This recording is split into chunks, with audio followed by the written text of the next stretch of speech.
Good morning. Welcome to today's reading. We are going to go ahead and start off with some crystal oracle cards again. And I have decided to use the Rider-Waite Smith deck for today's tarot reading. So with that being said, let's go ahead and hop right into our crystal cards. And we start off with Tiger's Eye. It's animals, solar plexus chakra, and the number there is 39. For those of you where you're doing numerology, it narrows down to a 3.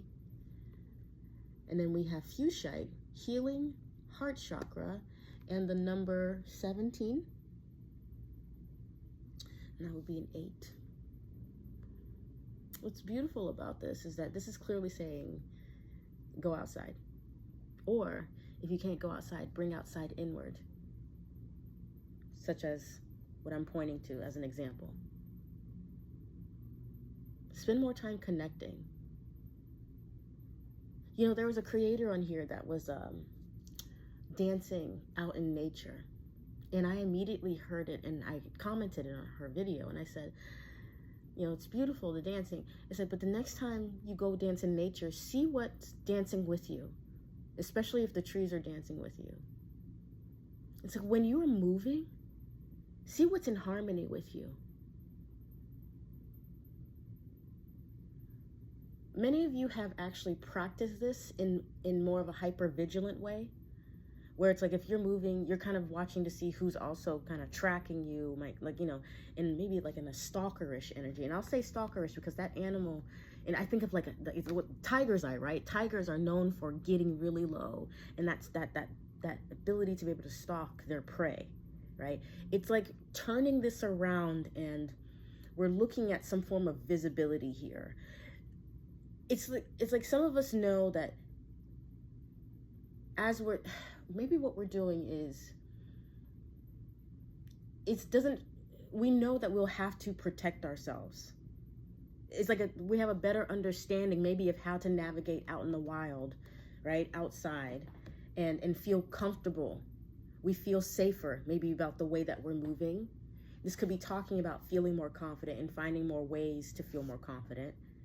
If you've been thinking about carrying some form of security or protection on you, looking into ways that you can legally do that might be healing for some of you because there are options out there. You might be joining discussions online or talking to people and learning more about different ways that you can do it and kind of validating the fact that your safety matters. Okay? That's one direction that I'm feeling this. Another one is that it's like, we're allowing ourselves to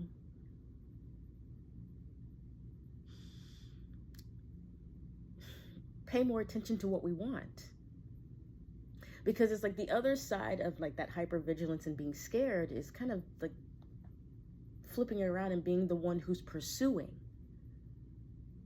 And pursuing what we actually want may be the healing part. You know what? Here's how I'm healing it. Here's how I'm hearing it. Allowing your instincts to exist. For example, some people were taught not to write with their left hand. And so they write with their right hand, but it was instinctive for them to start with their left hand. So now this person was naturally left-handed, but now they actually just have been conditioned and trained to write with their right hand. Another example, I'm going to use hands again. Like for me personally, the way I hold my pen, I hold it like this majority of the time. But I realized when I was spending some time and some memories, I was like, there was a point in time where I used to hold my pencil like this. And I used to write like that. And I'm talking about small, like those, there are parts of us that we were untrained from, is what I'm trying to get at. And if it feels healing to you, example, to like hold your pen a certain way, or to go back to what was natural to you, to uncondition something, that could open up some channels there. That could give some explanations, all right? And what we might do is start pursuing more of what is instinctual to us without shaming it. And so I think what's part of this process here is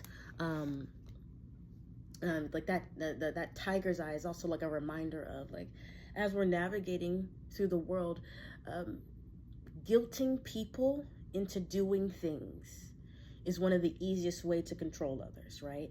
So that tiger's eye is reminding you, is like, it's not saying become a predator, right? But it's saying, like, there are those energies out there that are looking for different ways to humiliate for access or to condition for safety. I've talked about languages on here before. That's come up. And I've mentioned how I'm actually learning like a mother tongue right now because I'm Nigerian American. I'm actually learning the language, and it's through my parents, luckily, because they're still alive, right? And it's instinct. It was always an instinct for me to be interested in more languages. But I never really went on because of other reasons. And the more I explore it, the more I understand, but it's bringing me closer to it instead of scaring me off like it used to. And the reason why I didn't know the language is because it was survival from my parents. Not from me. I mean, my parents surviving to stay in the country. It's like there was a variety of reasons why they didn't teach their children how to keep up the language. And there was a lot of heaviness around that. But now that the discussion is happening, now that we're open and we're not shaming each other about anything, we're able to like feed into those familial instincts to connect with each other is what I'm trying to say. So I use that personal example just as an example. But with that being said, let's go ahead and get into what the tarot cards are saying today.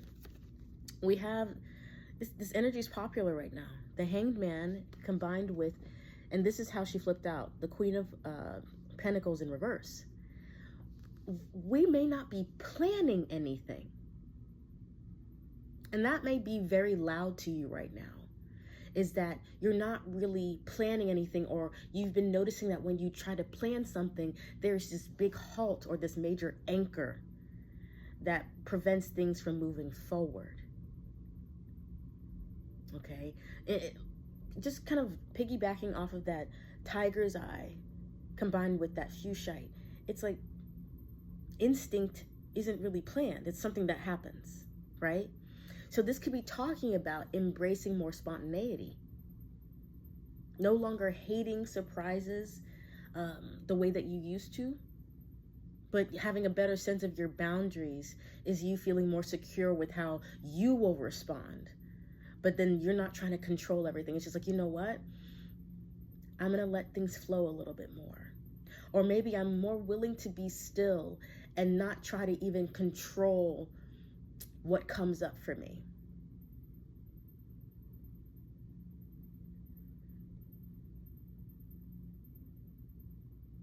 You know what's interesting with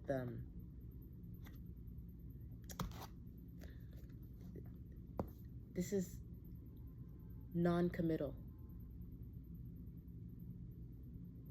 I think some of us are realizing, come on, tiger's eye, solar plexus chakra, and it's in the lower region of the body. This could be looking at like physical sensuality, intimacy, sexuality, and what our relationship to commitment has been, and how it's influenced our mindset now. We may be in a place to where we're actually deciding what we want to commit to. Because I feel like if we've been feeling stuck or we've been feeling overwhelmed by things not changing, it's usually because we haven't figured out what we want. Because when we know we want something, you know how our energy starts channeling towards it. But part of our healing journey has us experiencing unwinding from what we used to want. And then as we're doing that, we're also learning about what we do want. But that's a whole nother job in itself. Staying on that side of the coin, prioritizing what you want. especially where you were in a space to where sacrifice of self, sacrifice of perspective was the way that you the way that you were given safety and protection. Following certain paths guaranteed certain things, right? It guaranteed that you would be acceptable. It guaranteed that you appeared lovable. It guaranteed that you were wanted, you were chosen. It guaranteed that you weren't like I'm going to use this, a failure in life. Many of us are realizing what we were trying to avoid looking like, but then what we were feeling like, that was becoming too much. The fact that we were kind of trained to suppress our instincts. This could be talking about us trying to not control everything because we're trying to build this intuitive literacy.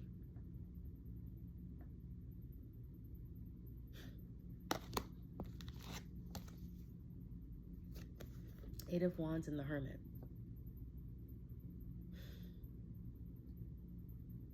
There it is. There's that intuitive literacy. Message, download. And this is the ability to receive it. See, the Hermit, that earth, the body. The healing. The healing that comes from receiving. The healing that comes from the commitment to receive. Instincts. You know what's at the bottom of the deck? Are you surprised? King of Cups. I feel like we're actually looking at the season, and like these readings are episodes. Because these recurring themes, these recurring characters, look at the way you keep showing up. I really do hope you are proud of yourself. Because the struggle with commitment before that we're aware of now, but looks like you keep showing up for yourself and advocating. And advocating for yourself could simply be allowing yourself to do something like go back to holding your pencil the way that you always wanted to.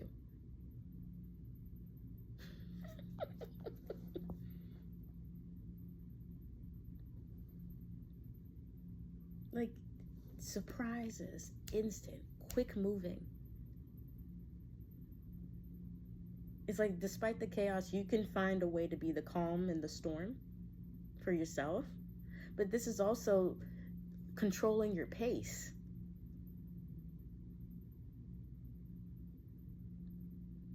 The world outside will definitely try to rush you into making decisions, right? It will definitely try to quickly mute certain instincts that you have as well. It will definitely teach you different ways to not commit to yourself. But the Hermit is extremely wise. So you figured it out. You know exactly what you need to know about yourself right now. And you know that you're going to learn even more. And I intend that feels less scary. Because our natural state is to expand. So that means naturally learning more and more about yourself. You might revisit certain memories. You might revisit certain themes. But you have climbed to a higher peak. So looking at it, receiving it, maybe receiving a higher perspective of something that you thought you've already resolved. This is your readiness to receive.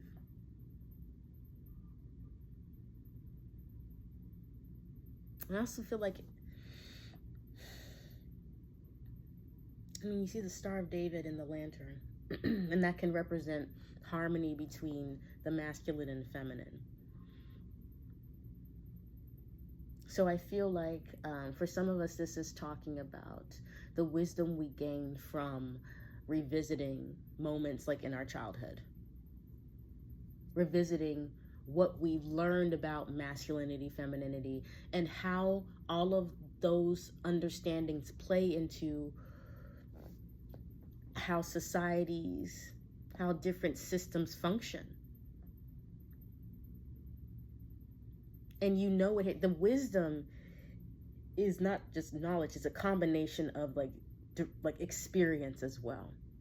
And these duo here can be talking about how this is the awareness of all the experiences that you've had that already validate that I want to say this, like, that you're healed already, but I want to say that you're already a complete person. I mean, the Hermit is a 9. And the 8s coming before the 9, it could be the consistent message of, oh, no, you can't be enough, you can't be enough, you can't be enough, don't commit to yourself, don't commit to yourself, don't commit to yourself. You have to follow a prescribed path. You have to get married, you have to have kids, you have to XYZ, you have to. And it's just like, but that doesn't feel natural to me, to rush myself. It actually doesn't feel natural anymore to just not be able to speak up for not feeling my feelings, or not feeling like I know what to do when my feelings are overpowering or overwhelming. I have too much experience now with what that does, and I allowed myself to learn from this, and I move with wisdom. I know navigating through the space is about me finding a way to maintain balance, moment to moment to moment. That's my job. You see that there? Look at that Virgo energy saying, I'm not going to be an octopus. I'm playing off that 8 there. I'm not going to be an octopus. I'm just focused on me right now. Can you imagine a Virgo saying that? First of all, hi, Virgo sun here. It's just like, it actually feels really good to just follow my instincts. And right now, your instinct could be saying, I like exploring more and more of how to put me first. I like exploring my emotions. I like disconnecting from what doesn't work for me. I like the idea of pursuing maybe a different path. I like the idea of committing to myself. I'm willing to take that risk.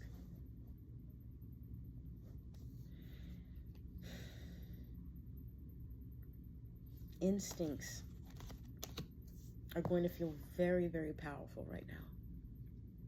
Listen to yourself. Listen to them.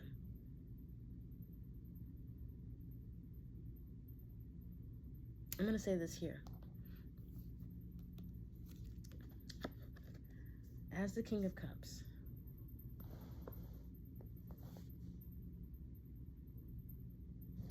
the way that you want to do something is acceptable.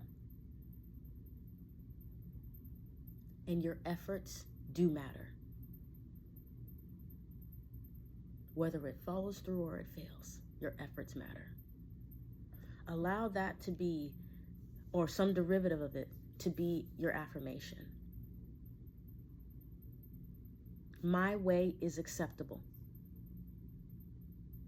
My way is acceptable. And my efforts matter. My choices matter. And it feels good to make those choices. And it feels good to put in the effort. Because it feels good to commit to me. Commitment feels good. Commitment feels safe. And my success protects me.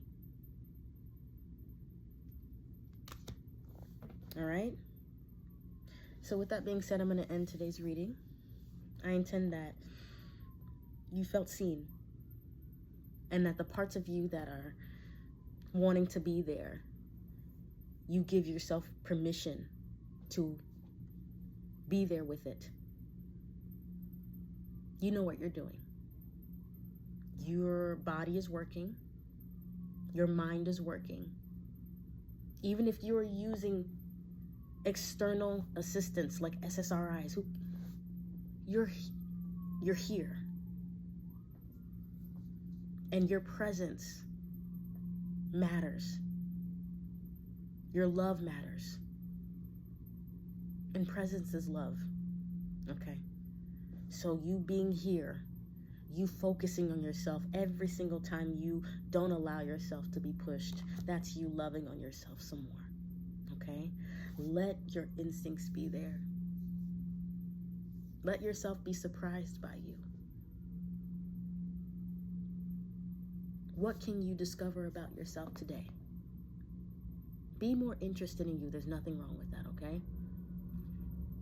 So I love you very much. I appreciate your time. I intend that this was, again, very helpful. And I look forward to hearing from you. So please do your best to keep the faith in yourself.